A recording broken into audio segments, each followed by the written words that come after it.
Welcome to another session of On Track Parenting. I'm Liza Gant, and I am a mom of 4 kids ranging in age from 7 years of age down to 2, and I've been blessed to be a part of our children's ministry for over 20 years. So whether this is your very first On Track Parenting session or you've been with us since the beginning, I'm glad you're here. The piece of advice that I got over and over again as a new mommy was that time flies by, and man, they weren't joking. Ken Davis expands on this reality by saying, I can still remember holding my newborn daughter in the hospital. It was an amazing moment, but then I made the biggest mistake of my life. I blinked, and I was walking her down the wedding aisle. I am constantly looking at each of my 4 kids, wondering when they became this old, when they became this tall. Can't they please just stop growing up? Well, Reggie Joyner likes to say this to parents. Remember, the days are long, but the years are short. What he's hoping to remind us as parents is that in the toughest, longest moments of parenting, be mindful of the fact that time really does fly by, that we will one day look back at the child-raising years and wonder where the time went. This is so, so true. I have been blessed and honored to see thousands of children come through our children's ministry over the past 20 years. In my mind, everyone stops growing up at age 12.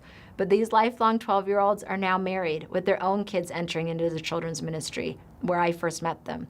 And this feels like it all happened in the blink of an eye.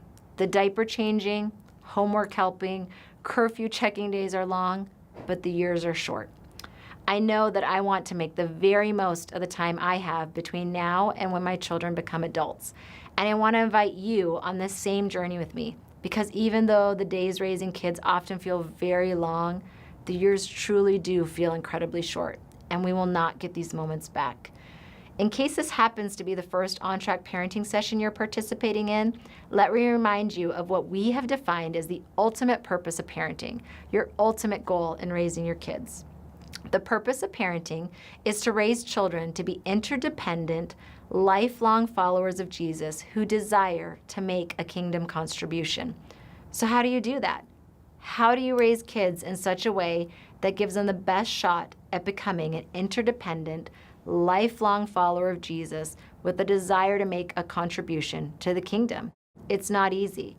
And unfortunately, there's no 3-step formula, no perfect recipe. But I hope that the principles and insights you are gaining from these sessions help. One key parenting principle, and frankly, one that many parents don't pay enough attention to, is to understand and appreciate the various phases a child goes through as they mature, and to adjust our parenting strategies accordingly. When it comes to parenting our children through their phases, I purposely chose 3 key words in the previous sentence. The first word is to understand. As parents, we need to understand that our children will move through various phases and what these phases look like for our children and for us. We've got to understand where they're at in their phases. The second word was to appreciate. The phases are part of how God, in His wisdom, designed the maturation process to take place. Parents are often frustrated by one phase or another, that they suffer through it, or they so enjoy a certain phase that they mourn when that phase passes, instead of embracing the next phase of their child's development and their journey as a parent.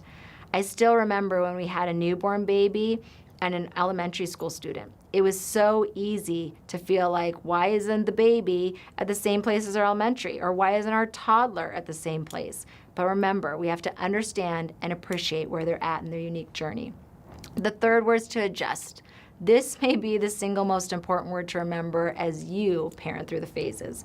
Each phase is different for your child. They're changing, growing, maturing, developing their own sense of identity and purpose, and you need to change too.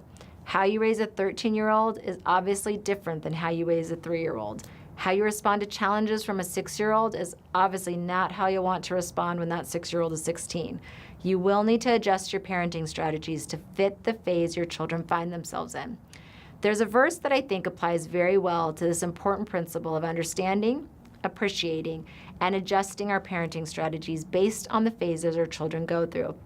It's a verse that was originally written to shepherds charged with overlooking their flocks.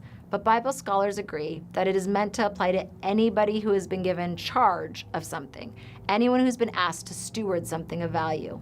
Proverbs 27:23 says, "Be sure you know the condition of your flocks. Give careful attention to your herds." As parents, God has given us charge of our children, and we've been asked to steward something of great value, haven't we? When we understand that the flocks and the herds in this verse can actually apply to anything God has entrusted to us, it's easy to reread this verse in this way. Be sure you know the condition of your children. Give careful attention to your kids. So that's what the next 5 sessions will be dedicated to do, helping you know the condition and give careful attention to your children. We'll do that together by helping you understand and appreciate the phases your children will go through so you can then adjust your parenting strategies accordingly. And we'll do that by focusing on some very specific roles and goals for each phase. You are welcome to jump to whichever sessions fit the phase that your children are currently in, or you're certainly free to watch all 5 of the phases of parenting sessions in order, as they do tend to build on each other a bit. Since this session is really meant to just be an introduction to the next 5, there aren't any discussion or reflection questions this time around. So feel free to jump right into the first phases of parenting session right away. Enjoy, and thanks for watching us.